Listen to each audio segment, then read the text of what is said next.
Let's start with the comeback kids. And we'll start with my guys. I'm going to like the start of this pod.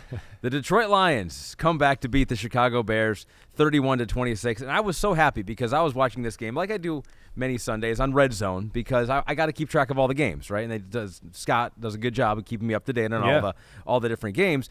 And from watching this game, it was so frustrating because the Lions defense looked like it had the last couple of weeks. I'm just like, man, they're not good enough on defense. Yeah, right. And it didn't give the offense was going kind of 3 and out. Time of possession at the end of this game was 40 minutes to 20 minutes. It's pretty astounding. Lions never had the ball. No. They just never could get anything going. No. But they got the ball back with, about 4 minutes to go in the game, started scoring some points, and did a totally unlike Lions thing. I mean, I've never seen the Lions play like this. Normally they're in the Bears situation. They came back and win. They showed that they can play a game where they got outplayed, didn't look good for most of it, and still came back. But just hang around with a team that they know they're better than. If they could just keep it close, they feel like the better team will rise to the top. The cream rises to the top, right, as they say. It was impressive, I mean, some of the interceptions today by Jared Goff were shocking. I think that's the first thing you would say. I mean, it really was. I mean, to the point where, they weren't like unlucky. It was almost like, damn, you didn't see the middle linebacker in the middle of the field, right? Haven't seen him make like decisions or plays like that in a long, long time. Hasn't happened really since he's been a Lion. That's for sure. So that was, I think, the first surprising part of it, right? I think the other part, you kind of hit on it too. Chicago, first off, has been better on defense. They don't give you anything easy. They're going to play man-to-man or be pretty aggressive almost every play. They're not going to sit back and let you be the aggressor, right? It looked like they had a pretty good game plan. It looked like they tried to crowd the line of scrimmage and, change things up every now and then. But all in all, it's impressive. Justin Fields was good. The run game was good. The Bears, we know, have some weapons on the outside. So they moved the ball and did some good things. I mean, had a chance to close the game out, really, end of the football game. I was surprised that they didn't run a quarterback run or something like that because that had been successful for Fields, whether it was scrambling or quarterback design runs. That's one of the ways the Bears controlled the game, controlled the clock like you talked about. That's where the game was lost. And that was what the Bears did there at the end of the game is exactly what the Lions have done in the past, is that they had just finished off a 14-play field goal drive. They had scored on their last 5 possessions. Yes. They had scored on their last 5 possessions, right. And then when they need it the most, they go 3 and out. They went 3 and out. And do you got the plays there? Because I want to say I think it was a run all three plays.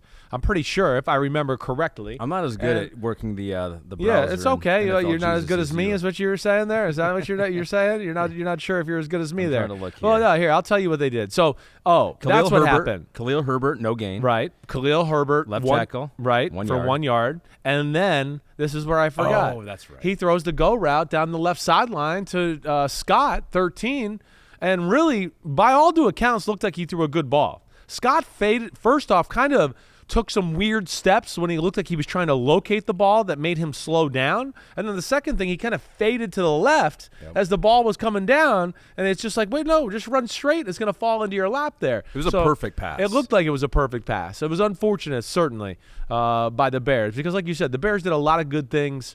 Defense forced turnovers. Fields looked pretty good. I'm still totally intrigued by this Fields-Bears situation, right? Most people around football think that the Bears are moving on to another quarterback. I just sit there and just go, man, he's, to me, looking like he's going to make it tough on them. His athletic ability, and he continues to get better at throwing the football. I know it's not perfect. I still know there's a little meat left on the bone in that area. But you can win with him. You think you're seeing I think you can. a way to win with him. I can. Now, listen, I'm not there every day. I'm not there in meetings, and is he doing all the little things that an organization wants out of their franchise quarterback? I don't know. I can't speak to that. I can't. But I know what I see on the field. I see progress, that's for sure. And then I see some abilities that I go, that's damn good. That's special. To your point, the one thing about your Lions football team, they keep the pressure on, the gas pedal to the floor always, right? Whether it's trick plays, going for it on 4th down, or even like, hey, our defense, we need to make a big play here. They're not going to sit back and just let you do it. They're usually going to try to force something themselves here. But I worry about your defense, as you know. I think it's real, and I think your concern watching the game is real too. I think a lot of it is what we talk about. I don't think we're off, pace there. The secondary is just a little bit of lack of talent in the secondary, right? They're relegated to playing zone more than I think you'd want to in the NFL. They don't trust some of those guys to play man-to-man. I think Sutton's really the only guy you guys can trust in that situation, right? And he was the one that got and he was the one that got beat game. on the deep on the deep post, right? Was that DJ Moore on Sutton? I don't or are we talking about I'm talking about that last the play that you just talked about. Oh, that was him on Scott too. Okay, yeah, right. So that's not their bread and butter there. And then as we talk about too, the defensive front seven has a lot of good, but there's only one guy that's a huge difference maker. And I'll say this. I do still think they're a pretty good run-stopping defense, but it's a different animal with the Bears. The Bears can really run the ball the traditional way and then can run it the non-traditional way. Either way, the encouraging thing is you guys don't play your best and you still win a football game. You lose the turnover battle 4-1 and win the football game. That's something that didn't happen in Detroit for a long, long time, and I think that just speaks kind of the team and everything Dan Campbell's got working there. Connor McGinnis says, thanks, guys, for making my drive to work better every Monday. Can you just say something good about Justin Fields? Anything? Well, you have. Good to know, Connor. We've done that already. It just needs to be in front of Ahmed to make me feel better after that fourth quarter meltdown by the Bears coaches and that elevation by the Lions coaches. So I know my Bears bias. I don't like the Bears. I made that very clear, and so I got to make sure that we give them praise when they deserve praise, and so I think we have the dots for that Justin Fields 39-yard touchdown pass to DJ Moore. Pete, with Pete back there punching the buttons. We got Gabby and Morgan in late on a beautiful Sunday throw. Night. So here it is. This can speak to both Justin Fields and what they've done and maybe the Lions' lack of being able to handle stuff like this. Not the best one-on-one, man-to-man type of football team here.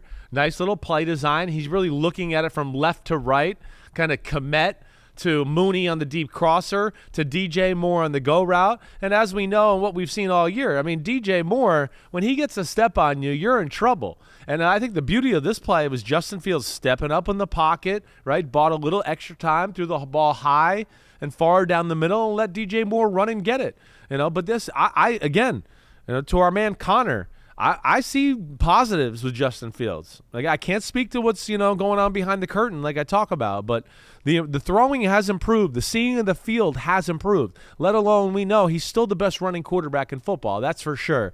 So we'll see. He's going to make that decision hard on the Bears. I'm going to be intrigued to see what they do as well. But your Lions kicking butt, still alive for number one seed possibility, or at least top two seeds here, and we'll see how this plays out. 8-2 is the Lions' best start since 1962. They lead the Vikings by 2 games in the NFC North, although the Vikings currently in action versus the Denver Broncos and NBC, our Sunday Night Football game. It's getting good, too. Oh, boy. Josh Dobbs threw an interception, right? So, I mean, we kind of had a good one going here. Okay. Josh Dobbs throws an interception at 17-12.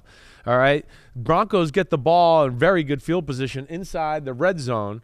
They go back a few plays, but then they get into a position where Russell Wilson throws a pass to Jerry Jeudy. The Vikings all-out blitz. He throws it to Jerry Jeudy. He drops it in the end zone, so they had to settle for a field goal. So now we're at 17-15. Okay. Instead of the game could have been 19-17 or 20-17 if they went for 2. So we'll see where that goes. As always, we will keep you updated in real time in a game that you already know the outcome Yes, to. well, they know all the outcomes of the game. I know, okay? but this I'm one... throwing a challenge flag on your little smartiness. This is the only one that's different because we also know the outcome of the other games. Just this one that's currently happening, we have no idea what's happening. Yeah, that's true. That's a good point by you. Yo, what up, homies? Thanks for watching. Remember, subscribe to Chris Simms Unbuttoned. Right now, we got Sunday pod, right? So you can have it Monday morning. We recap all the action. Wednesday, it's the What the Happened podcast. We're going to get deep in the weeds on the key matchups of the week. And then Thursday, I'm picking games with that jerk Florio. So you know where to find us, homies. Keep watching. Peace out. We'll see you.